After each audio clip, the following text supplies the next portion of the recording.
बिस्मिल्लाहिर्रहमानिर्रहीम। नाज़रीन व सामीन अस्सलाम वालेकुम। नाज़रीन, आप पिछले कुछ अर्से से देख रहे हैं कि न सिर्फ बैनुल अक़वामी मईशत में बल्कि पाकिस्तान की मईशत के अंदर भी महंगाई का तूफ़ान आया हुआ है। लोगों की परेशानियां ख़ास तौर पर खाने पीने की अशिया की कीमतों के हवाले से मुसलसल बढ़ रही हैं। ऐसे में मैंने सोचा कि कुछ अच्छी बातें भी बताई जा सकें ताकि थोड़ा सा हौसला मिले और मिले कि नहीं, हर चीज़ ख़राब नहीं हो रही, कहीं कुछ अच्छा भी हो रहा है। तो जो बहुत अहम, पाकिस्तान के लिए बहुत ज़रूरी और बहुत अच्छी खबर है वो ये है कि अल्हम्दुलिल्लाह हमारी एक्सपोर्ट्स इस माली साल के अंदर भी तवातर से बढ़ रही हैं। ये जो अभी सहमाही ख़त्म हुई है माह सितंबर के इख्तिताम पर, इसमें पाकिस्तान की जो कुल एक्सपोर्ट्स हैं वो तकरीबन 6.97 अरब डॉलर की थी। ये सिर्फ मैं बात कर रहा हूँ गुड्स की एक्सपोर्ट की, जबकि पिछले माली साल की इसी पहली सहमाही में ये एक्सपोर्ट थी तकरीबन 5.47 अरब डॉलर। ये भी याद रहे कि पिछले माली साल हमने पाकिस्तान की तारीख में सबसे ज़्यादा एक्सपोर्ट्स की थी। जो मैं आपको डेटा बता रहा हूँ ये पाकिस्तान ब्यूरो ऑफ स्टेटिस्टिक्स की तरफ से जारी करता है। पिछले माह यानी सितंबर 2021 में जो हमारी एक्सपोर्ट्स थी वो तकरीबन 2.38 अरब डॉलर की थी, जबकि पिछले साल इसी माह की एक्सपोर्ट्स थी तकरीबन 1.89 अरब डॉलर। यानी यहाँ भी हम पिछले साल से बेहतर परफॉर्म किया हमने।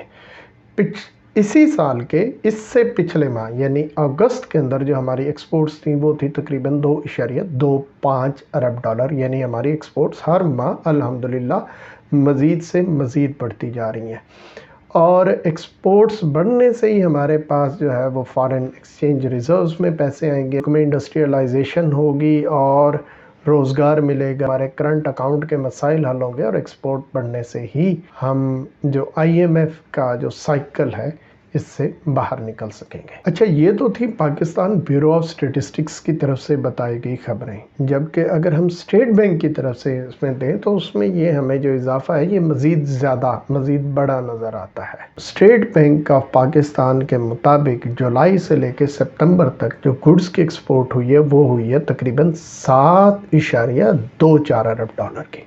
इसके साथ साथ पाकिस्तान ने तकरीबन 1.57 अरब डॉलर की सर्विसेज की एक्सपोर्ट्स भी की हैं। यूँ स्टेट बैंक ऑफ पाकिस्तान के मुताबिक इन दोनों को मिला लिया जाए तो ये तकरीबन 8.8 अरब डॉलर की कुल एक्सपोर्ट्स बन जाती हैं। ये तो अच्छी बात, लेकिन इसके साथ साथ एक मसला ये भी हो रहा है कि हमारी जो दरामदात है वो बड़ी तेज़ी से बढ़ रही हैं।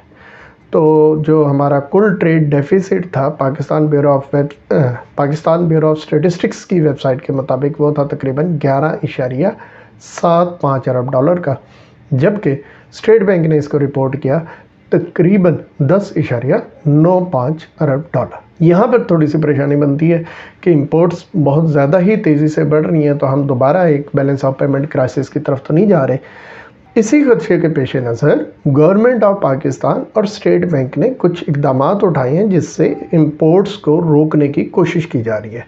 उन इकदाम के ऊपर मैं एक वीडियो बना चुका हूँ, उसका लिंक आपको दे रहा हूँ, आप यहाँ से देख सकते हैं। तो उम्मीद ये की जा रही है कि जो इंपोर्ट्स हमारी तेज़ी से बढ़ रही थी उसकी क्वांटिटी को कुछ थोड़ा सा कम किया जा सकेगा। लेकिन असल मसला जो है वो है बैनुल अक़वामी मार्केट के अंदर चीज़ों की कीमतों का। हमें जो ज़रूरी चीज़ें भी इंपोर्ट करनी पड़ रही हैं उनकी कीमतें भी इस वक्त बहुत ज़्यादा हैं। ये एक वजह है हमारे ट्रेड डेफिसिट के बढ़ने की। उम्मीद की जा रही है कि तकरीबन शायद जनवरी फरवरी तक ये सूरत हाल चले और जनवरी फरवरी के बाद जाकर जो इंटरनेशनल मार्केट है उसके अंदर कमोडिटी प्राइसेस नीचे आ जाए। अगर ऐसा हो गया तो फिर इंशाल्लाह हमारे लिए ये बैलेंस ऑफ पेमेंट का क्राइसिस खड़ा नहीं होगा, बल्कि कभी तो इम्कानात होंगे कि ये जो हुकूमत पाकिस्तान और स्टेट बैंक की प्रोजेक्शन है यानी GDP के 2 से 3% उसके दरमियान ही रहे। इसके साथ साथ इस दफ़ा हम एक्सपेक्ट कर रहे हैं कि हमारी जो गंदम की फसल होगी और जो गन्ने की फसल होगी और उससे चीनी बनाई जाएगी वो हमारी ज़रूरत के मुताबिक होगी, बल्कि शायद उससे कुछ ज़्यादा ही होगी। तो हमें ये दोनों चीज़ें इंपोर्ट नहीं करनी पड़ेंगी जो कि पिछले साल हमने इंपोर्ट की।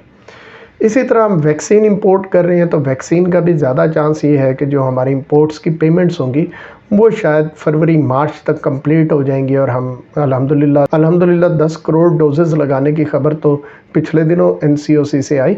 तो इंशाल्लाह मार्च अप्रैल तक हम अपने इस टारगेट को भी पूरा कर लेंगे कि हमारी तकरीबन सारी आबादी के लिए हम वैक्सीन मंगवा चुके होंगे। तो वहाँ से जाके भी ये हमारा इंपोर्ट से एक हिस्सा ख़त्म हो जाएगा। इसके साथ साथ उम्मीद की जा रही है कि पाकिस्तान मोबाइल फ़ोन एक्सपोर्ट के अंदर तो कदम रख चुका है, लेकिन ये जनवरी के बाद इसकी जो स्पीड है वो ज़्यादा होगी। यानी जनवरी के बाद हम मोबाइल फ़ोन की एक्सपोर्ट्स ज़्यादा तादाद में कर रहे होंगे इंशाल्लाह, तो यहाँ से भी हमारी एक्सपोर्ट्स को एक बूस्टअप मिलेगा। साथ आपको कुछ पहले ख़बर बताई थी कि कॉमर्स मिनिस्टर रज़ाक दाऊद साहब ने ये बात शेयर की है कि टेक्सटाइल सेक्टर में 100 नए यूनिट में $5 अरब की इन्वेस्टमेंट अनकरीब एक्सपेक्ट की जा रही है। उसका फ़ायदा बहरहाल हमें शायद इस माली साल में एक्सपोर्ट्स की सूरत में तो इतना नहीं होगा, लेकिन अगले माली साल और मुस्तकबिल में ज़ाहिर है उसका फ़ायदा होगा। चलते चलते आपको एक और इसमें इसी खबर से रिलेटेड एक और अच्छी खबर ये बता दूं कि ये जो पाकिस्तान की कुल गुड्स की एक्सपोर्ट हो रही है, इसमें तकरीबन 63% हिस्सा है टेक्सटाइल एक्सपोर्ट्स का। इसी दौर में दुनिया के टेक्सटाइल में हमारा शेयर बहुत बड़ा होता था, और फिर हमारी कुछ गलत पॉलिसियों की वजह से वो बांग्लादेश शिफ्ट हुआ। अब इस बात का इम्कान थोड़ा थोड़ा नज़र आना शुरू हो गया कि शायद हम टेक्सटाइल मार्केट के अंदर दोबारा अपना खोया हुआ मकाम हासिल कर लेंगे। और टेक्सटाइल आपको पता है लेबर इंटेंसिव इंडस्ट्री है, तो यहाँ पर जब टेक्सटाइल ग्रो होगी तो इसका मतलब ये है कि इससे जो नौकरियाँ, जो रोज़गार के मौके हैं वो ज़्यादा पैदा हो रहे हैं। और तो इंशाल्लाह आगे भी हमें यही नज़र आ रहा है कि हमारी एक्सपोर्ट इंडस्ट्री ग्रो करेगी और लोगों को मज़ीद यहाँ पे रोज़गार मिलेगा, उनकी आमदनियाँ बढ़ेगी, और इस तरह से लोगों जो इस मुश्किल मरहले से गुज़र रहे हैं, इसके बाद इंशाल्लाह उनको अच्छी और बेहतर हालात मैसर होंगे। तो आज के लिए मुख्तसर तौर पर इतना ही। इंशाल्लाह नेक्स्ट अपडेट के साथ आपसे फिर मुलाकात होगी। अपना ख्याल रखिएगा। अल्लाह हाफ़िज़।